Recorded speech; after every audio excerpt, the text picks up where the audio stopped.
अभी हम लोग बात करने वाले हैं एनसीईआरटी क्लास 12 केमिस्ट्री के चैप्टर नंबर 1 का एक्सरसाइज नंबर 1.23 के सोल्यूशन के बारे में।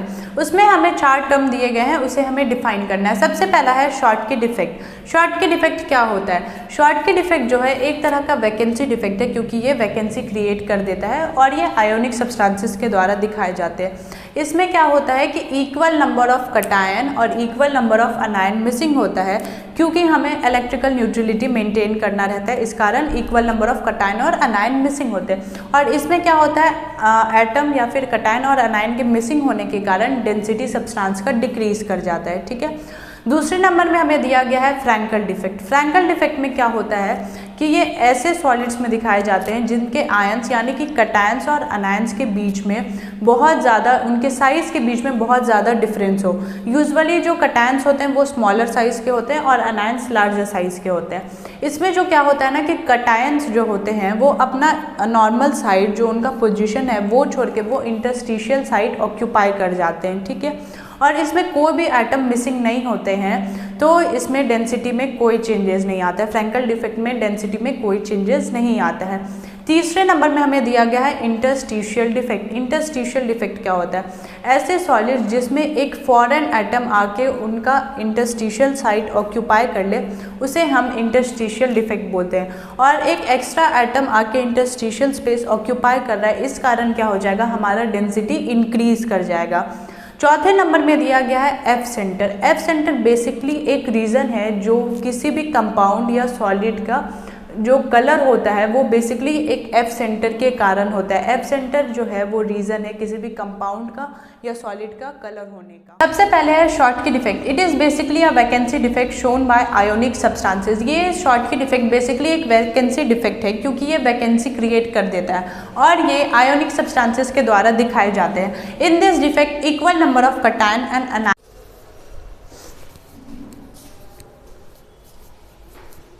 अभी हम लोग बात करने वाले हैं एनसीईआरटी क्लास 12 केमिस्ट्री के चैप्टर नंबर 1 का एक्सरसाइज नंबर 1.22 के सोल्यूशन के बारे में। उसमें हमें नाम दिया गया है और हमें उनके बीच में डिफ्रेंशिएट करना है on the basis of band theory. सबसे पहले हमें दिया गया है कंडक्टर विद इंसुलेटर। अगर हम लोग कंडक्टर की बात करें तो कंडक्टर का मान लेते हैं ये कंडक्शन बैंड है और ये वैलेंस बैंड है। तो हमारा जो कंडक्शन बैंड है और वैलेंस बैंड है वो ओवरलैप कर जाता है, वो एक दूसरे के ऊपर रहता है और इनके बीच जैसे कि एनर्जी गैप या फिर फॉरबिडन गैप है वो बिल्कुल नहीं है, वो एकदम नेग्लिजिबल है। और इस कारण क्या होता है, वैलेंस बैंड से कंडक्शन बैंड के बीच इलेक्ट्रॉन ईजिली जंप कर जाता है। वैलेंस बैंड से कंडक्शन बैंड में इलेक्ट्रॉन ईजिली जंप कर जाता है, जिसके कारण कंडक्टिविटी शो होता है। ठीक है। और वही अगर हम लोग इंसुलेटर की बात करें तो इंसुलेटर के बीच जैसे ये कंडक्शन बैंड है और ये वैलेंस बैंड है, तो इनके बीच जो फॉरबिडन एनर्जी गैप होता है वो बहुत ज़्यादा हाई होता है।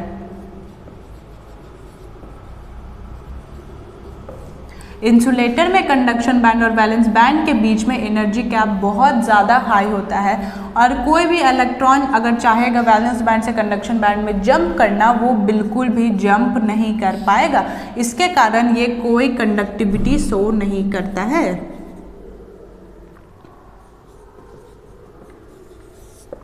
दूसरे नंबर में हमें दिया गया है कंडक्टर विद सेमी कंडक्टर। दूसरे नंबर में हमें दिया गया है conductor with semi conductor. Conductor वही सेम यहाँ पे जैसे था, वैलेंस बैंड और कंडक्शन बैंड ओवरलैप कर जाता है और इलेक्ट्रॉन वैलेंस बैंड से इजीली जंप कर जाता है कंडक्शन बैंड में, जिसके कारण ये कंडक्टिविटी शो करता है। वही अगर हम लोग सेमी कंडक्टर की बात करें तो सेमी कंडक्टर में कंडक्शन बैंड और वैलेंस बैंड के बीच में एकदम थोड़ा सा मतलब स्मॉल गैप प्रेजेंट रहता है। एनर्जी गैप जो होता है, फॉरबिडन एनर्जी गैप जो होता है वो बहुत एकदम स्मॉल गैप होता है कंडक्शन और फॉरबिडन बैंड के बीच में। और इस कारण क्या होता है, थोड़ा सा सम इलेक्ट्रॉन्स वैलेंस बैंड से कंडक्शन बैंड में मूव करते हैं और इस कारण सेमीकंडक्टर थोड़ा कंडक्टिविटी शो करता है। आप इस फिगर का स्क्रीनशॉट ले लें, क्योंकि जब इसका नोट्स लिखेंगे तो उसमें ये फिगर ड्रॉ करना कंपलसरी है, तो इसका स्क्रीनशॉट ले लें आप।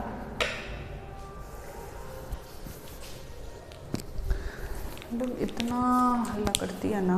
Ion are missing to maintain electrical neutrality. Schottky के डिफेक्ट में जितने कटायन मिसिंग होंगे उतने ही अनायन मिसिंग होंगे ताकि हमारा इलेक्ट्रिकल न्यूट्रलिटी मेंटेन रहे। It decreases the density of a substance, जिसके कारण डेंसिटी भी डिक्रीज हो जाता है और शॉर्ट के डिफेक्ट के कारण डेंसिटी डिक्रीज कर जाता है। जैसे कि इसका एग्जाम्पल है NaCl, KCl, CaCl etcetera.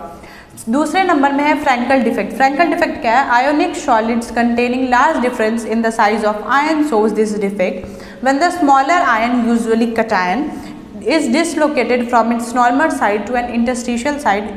Frankel defect is created. इसमें क्या होते हैं ना कि ऐसे आयोनिक सॉलिड जिनके आयंस यानी कि कटायन और अनायन के रेडियस के बीच में या उनके साइज के बीच में लार्ज डिफरेंस हो तो हमारा फ्रैंकल डिफेक्ट क्रिएट होता है। और यूजुअली क्या होता है, स्मॉलर जो होते हैं, स्मॉलर साइज में स्मॉलर आयन वो हमारे कटायन होते हैं और जो लार्जर आयंस होते हैं वो हमारा अनायन रहता है। और क्या होता है कि ज़्यादातर स्मॉलर आयंस यानी कि कटायन अपना नॉर्मल साइड जो उनका पोजीशन होता है वो छोड़ के वो इंटरस्टिशियल साइड को जाके ऑक्यूपाई कर लेते हैं। और यहाँ पे कोई भी आयंस हमारा मिसिंग नहीं है, इसलिए डेंसिटी में चेंजेस नहीं आता है।